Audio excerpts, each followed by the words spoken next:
football. It's personal between me and you, and I'm going to do you some serious harm, you big stiff idiot. The Untouchable True School Sports Empire proudly presents something the boxing game's been missing. Hey, what's going on? It's your boy BT, and I came here to talk some boxing with the thousands of True School Sports subscribers. Now, you guys see, I don't know if you guys can see the background, but right now, I'm in a very beautiful place, a place that I need to start coming to more, being that we live in South Florida, and that's none other than South Beach. Right now, we're on the infamous Collins Avenue right now. So, yeah, man, I figured while I'm here on a surprise visit to South Beach, I come here and knock a video out for you guys. You know, there's been a lot of discussion this week about Leigh Wood and Ben Davison and throwing the towel, and you know, you've seen boxing fans all over social media arguing, you know, was he right to throw in the towel? Was Ben Davison too quick to throw in the towel?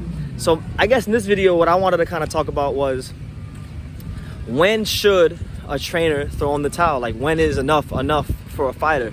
Because I feel like depending on who you talk to in boxing, you'll get a bunch of different answers. So I guess I'll give mines, and y'all can give yours in the comments. So ultimately, when we talk about trainers, the good ones, you know, not only are they great teachers of the sport so far as like game plans and fundamentals and improving their fighter's skill set, leveling them up, but apart from that, I think, you know, when things don't go the fighter's way, it's important for the trainer to look out for the fighter. So there has to be a healthy balance of teaching, but also caring, you know? So you're like part teacher, part caretaker, part father, part trainer as a boxing coach, you know? So for me personally, I think it all depends on the magnitude of the fight. Now, if it's like a 4-rounder or a 6-rounder, and it's not really like an important fight, as far as like at the world championship level, then if your fighter's getting hurt, you don't want him to continue to take too much punishment. You know, you can live the fight another day, and you can always rebuild. But then, you know, I know how hard it is for fighters to build themselves up to that championship level, and for some fighters, they don't really get a lot of opportunities to push their careers forward in championship fights when it comes to money. So when it's a championship fight, when it's for a world title or maybe a world title eliminator, something like that, then I feel like you gotta give your fighter, you know, a bit more room so far as, you know, not throwing the towel in as quickly, because you never know what could happen. You know, look at what happened to Tyson Fury when he got dropped by Wilder in that 12th round. You know, he showed an immense heart and fortitude to get up. And if Ben Davison, ironically, who was the trainer of that fight, if Ben Davison was as quick to throw in the towel with that fight as he was this fight, then, you know, Deontay Wilder would have had a knockout victory. Tyson Fury has a loss in his record, and the whole course of heavyweight boxing history is changed forever. But he didn't do that, and that's why it wound up being one of the best fights of recent memory. So I just feel like, you know, obviously the trainer knows the fighter. The trainer with the fighters every day. He knows their temperament. He knows their body language better, probably better than most people on earth, you know? So it's really up to the trainer. But for me personally, in a championship fight, in a world title eliminator fight, something like that, you know, you don't just be quick throwing the towel, because you just don't know when that fighter's gonna get that opportunity again. They may not get it again, and that may be their only shot at glory. That may be the only shot at the crown, at the brass ring.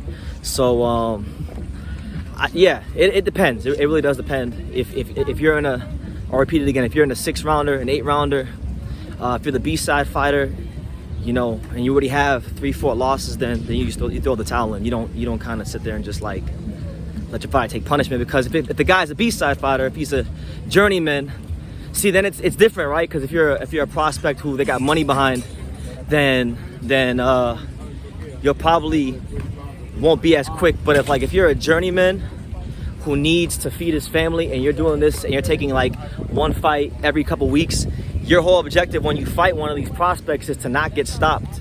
Your whole objective is to get out the fight unscathed, so you can make your next payday.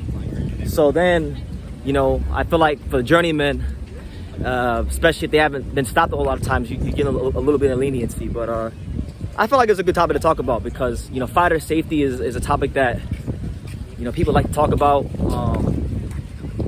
I genuinely feel like, and I stated this in a recent video, I feel like these British coaches sometimes are a bit too quick to throw the towel in, because for whatever the case may be, you know, sometimes British boxing is just a little too civilized, and, you know, sometimes you don't really know how courageous or how much a fighter has in him until he's met with adversity. And I oftentimes see, not just with the British fighters, but a lot of fighters, the fighter gets met with adversity for the first time in their career, and boom, the towel comes in, and that's just it. So it's a healthy balance, and I don't know if there's a right answer.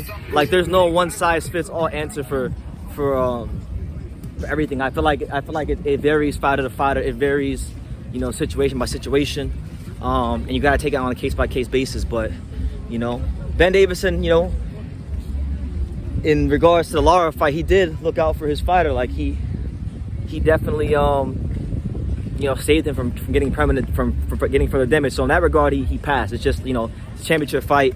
Lee Wood's up on the card. The circumstances favor him, so you want to see him obviously push forward and do his thing. But I want to hear from you guys in the comments. Let me know, guys. Like, when do you think is the appropriate time for the trainer to throw in the towel? Do you guys think there's like a one size fits all answer to this question, or you know, does it like I'm saying, does it vary case by case? Because to me, I feel like it varies case by case. You're not going to treat a champion or a prospect of millions of dollars invested into him the same way you would a journeyman who's just trying to make the next payday. So that's how I view it. But let me know what you guys think in the comments down below. You know, thank you guys for all the support. You guys see where we at. We're on South Beach right now. You know, we don't get out here enough. It's crazy. We live in paradise. We often don't get out to the paradise enough. So I'm happy to be out here. Yeah, keep supporting the channel. Really appreciate all the support we've been getting this year. The channel's growing, and like I say in every single one of these videos, you can love me or you can hate me, but I'm just a kid from Dania. So until next time, take it right. Thank you for watching another video on the untouchable True School Sports Empire. For more great boxing content just like this video, click right here and make sure you subscribe. Much love from sunny South Florida.